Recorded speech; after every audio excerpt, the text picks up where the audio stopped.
అయితే అయిపోయింది, మంచిగా దర్శనం జరిగింది. కాకపోతే ఇదిలా ఇంపార్టెంట్ నోట్ ఏంటంటే అంటే ఎందుకో నాకు ఇవన్నీ చూసి ఒక రకమైన ప్రౌడ్ ఫీలింగ్ ఉన్నది నాకు. ఎందుకంటే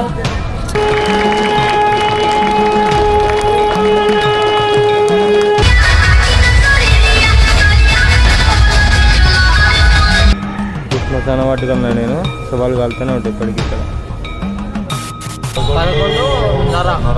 11:30 లేదు. ఇప్పుడు టైం ఎంత అవుతుంది? 1:15 ఏమవుతుంది టైము. కరెక్ట్ 1:15 అవుతుంది. 12:43 అవుతుంది టైము. ఒకటి ఆశ్రమం ఉంటుంది. నేను లాస్ట్ టైం వచ్చినప్పుడు ఒక ఆశ్రమం ఉండదు, సైకిల్ బాబు ఆశ్రమం అని ఉంటుంది ఒకటి. అక్కడికి పోదామని చెప్పానంటే దాని టైమింగ్స్ ఇప్పుడు క్లోజ్, ఈ టైంలో బంద్ ఉంటుంది అట, ఆటోలో నడితే బంద్ ఉంటుంది అని చెప్పాను అన్నారు. అని పోవాల్సిన ఆశ్రమం టైమింగ్స్ అయిపోయినాయి. రేపు పొద్దున 6 గంటలకు ఓపెన్ అవుతుంది. మళ్ళీ అది 6 గంటలకు వరకు వెయిట్ చేసి ఓపిక లేక మేము ఏం చేద్దాం అనుకుంటాం, డైరెక్ట్ గుడికి పోతాం. ఇప్పుడు అన్న గుడికి కదా మనం నవ్వకు అర్థమైందా, కానీ మస్తు ఉన్నది ఇదే బెనారస్.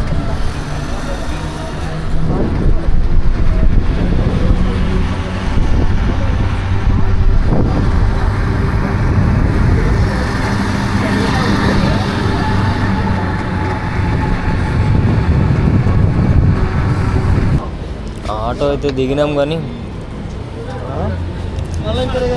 ఆన్లైన్ క్యూఆర్ పోతాం ఆన్లైన్ ఒకవేళ ఆటో వస్తే ఆటో వాళ్ళు ఇక్కడ దింపుతారు. ముందు ఇక్కడ చర్చ్ ఉంటుంది, చర్చ్ నుంచే లెఫ్ట్కి పోవాలి.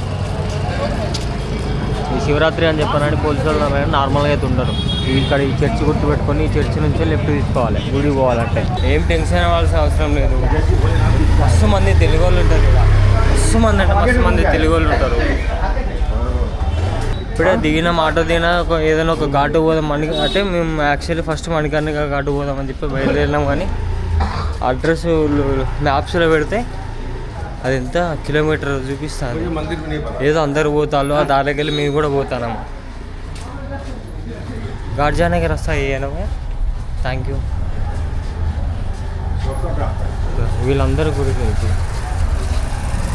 ఇప్పుడు ఇవాళ ఎర్లీ మార్నింగ్ 4 o'clockకి నేను టెంపుల్ ఉండాలి దర్శనంకి, స్నానం గీనం చేసి ఎట్టి పరిస్థితులు.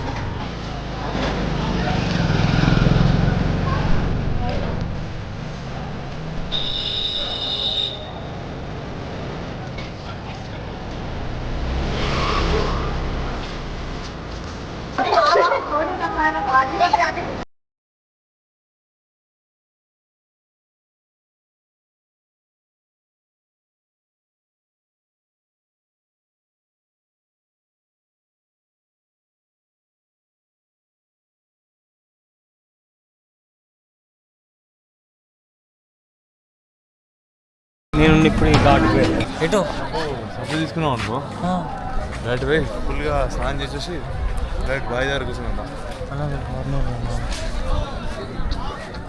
కానీ చాలామంది ఫారినర్లు కూడా వచ్చి ఇక్కడ. ఇప్పటికి 4-5 చూసినా నేను ఫారినర్స్. ఏందన్నా ఏం కావాలి పైన వెళ్తానా?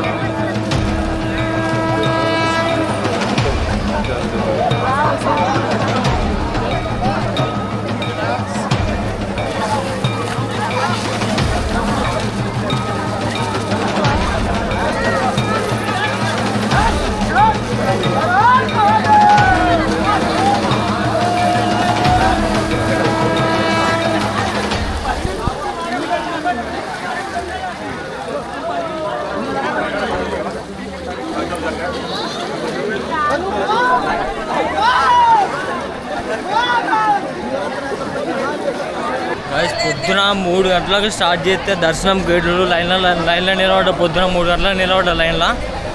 టైం ఇప్పుడు ఎంత 6:12 అవుతుంది. ఇప్పుడే అయిపోయింది దర్శనం.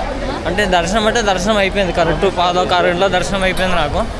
ఇక బయటకు వచ్చేసరికి నాకు ఈ టైం అయింది. నాకు ఇంకో మనిషి లోపలనే ఉన్నాడు, ఆ మనిషి కోసం వెతకాలని నా టాస్క్ ఇప్పుడు. అది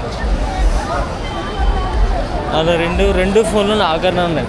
ఆ 2 ఫోన్లు ఆయనకి దర్శనం అయితే అయిపోయింది, మంచిగా దర్శనం జరిగింది. కాకపోతే కొద్దిగా ఇంపార్టెంట్ నోట్ ఏంటంటే ఒకవేళ మొబైల్ ఫోన్స్ పట్టుకపోతే మాత్రం మొబైల్ ఫోన్స్ పెట్టుకోవడానికి మొబైల్ ఫోన్స్ పెట్టుకోవడానికి లాకర్లు ఉన్నాయి, లాకర్లలో పెట్టుకొని పోవాలి. లాకర్లలో పెట్టుకొని పోకుండా డైరెక్ట్ దర్శనం అని చెప్పని అని వెళ్తే ఫోనుతోని పంపివ్వరు మనల్ని. ఫోను లాకర్లో పెడితేనే పంపిస్తారు.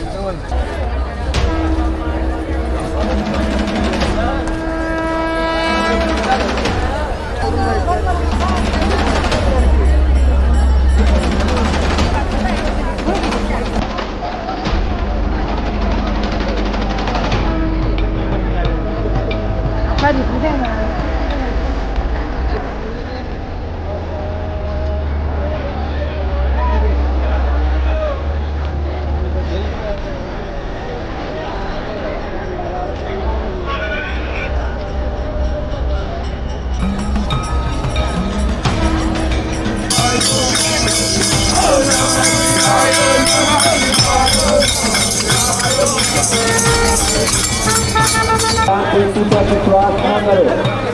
ये सभी स्नानार्थी को ध्यान दें, अपना कीमती सामान रुपया पैसा मोबाइल का विशेष ध्यान दें, अपने सामान की सुरक्षा स्वयं करें। ये सभी स्नानार्थी को ध्यान दें।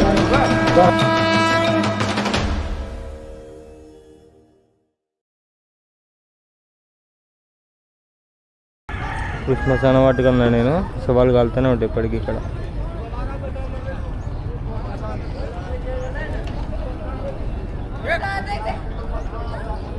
ఫుల్ మంది వచ్చారు కాశీకి ఫారినర్లు. ఓ మొత్తం పెద్ద గ్యాంగ్ ఉన్నది వీళ్ళది, వీళ్ళందరూ రాలే.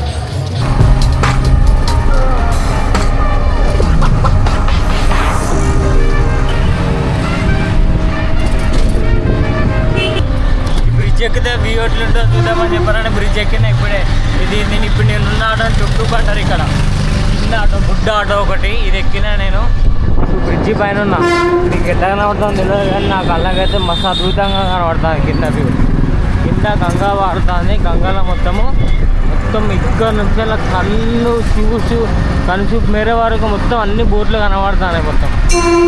ఇప్పుడు అటే ఘాటుకే పోతాను, మణికర్ణిక ఘాటుకి పోవాలి నేను, అటే పోతాను.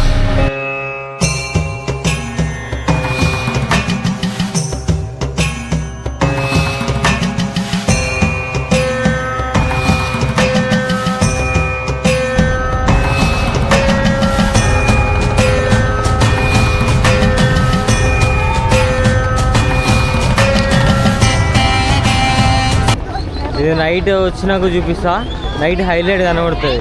శివలింగం వేసిళ్ళు, మొత్తం మధ్యలో దీపాలు మొత్తం పెట్టిళ్ళు, హైలైట్ ఉన్నది. అంటే ఎందుకో నాకు ఇవన్నీ చూసి ఒక రకమైన ప్రౌడ్ ఫీలింగ్ ఉన్నది నాకు. ఎందుకంటే నేర్చుకుంటారు కొంతమంది, ఇంట్రెస్ట్ ఉన్నది ఇలాంటివి నేర్చుకోవాలని. ఇక్కడ కూడా ఉన్నారు చాలామంది.